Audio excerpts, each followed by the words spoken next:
Well, good morning, everyone, and thank you for coming today. So before I start my topic, I would like to tell you a really kind of fun story. Actually, you'll know when you hear it. It's actually a true story, and it happened when I was in 5th grade.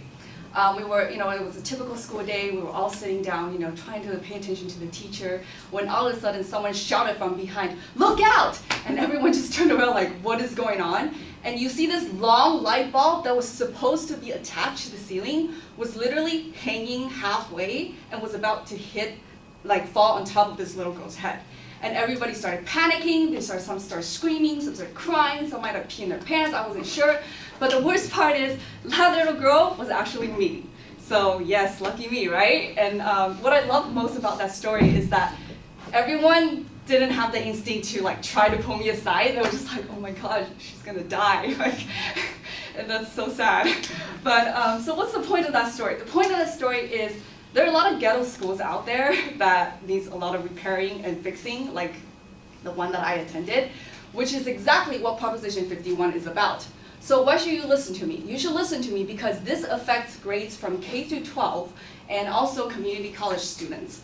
And you should listen to me because why would you spend hours of researching yourself when you can get all the information you need in just a couple of minutes, right? So what is Proposition 51? Proposition 51 is whether the state should issue the $9 billion bond to fund school improvement and construction for grades K through 12 and community colleges. So if you don't know what a bond is, basically it's a debt that you must be repaid with interest over time.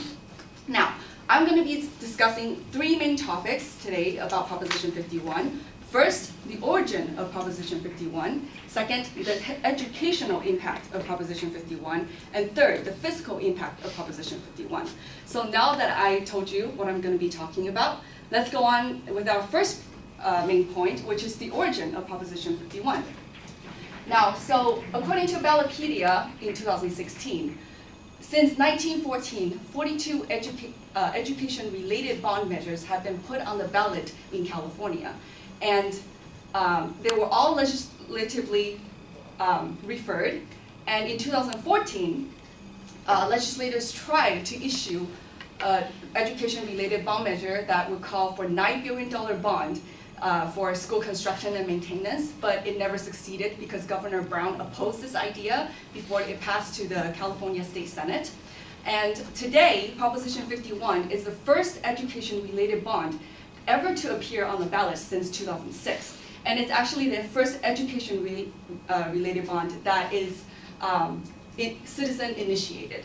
So talking about education, that brings us to our second point, which is the educational impact of Proposition 51.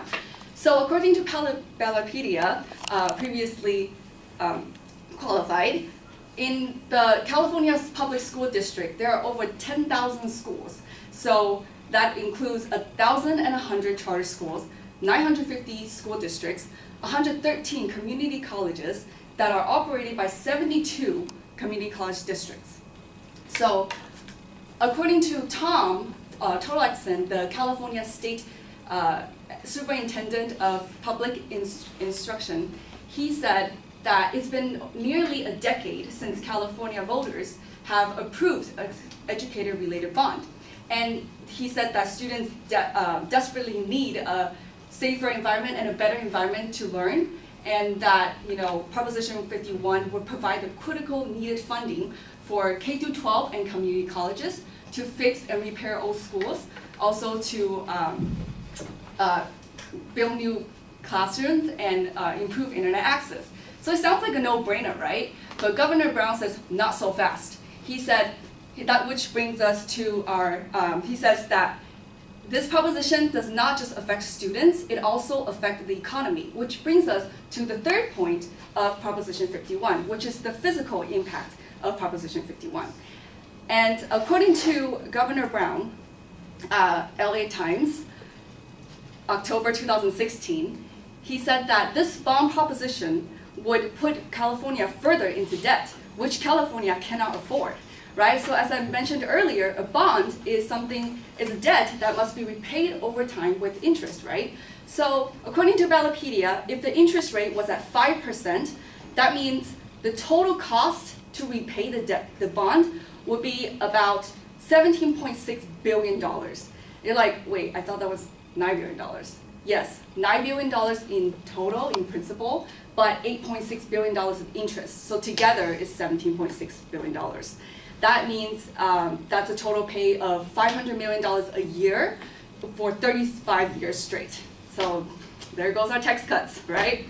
So now that I've discussed the three main points of Proposition 51, which are the origin of Proposition 51, the educational impact of Proposition 51, and the fiscal impact of Proposition 51, you now have the information you needed to decide whether you would support or oppose this proposition. And if you can't remember this proposition, what is it about? Just remember the girl that almost got electrified in class. Then you'll automatically think about, okay, it has to do with school construction.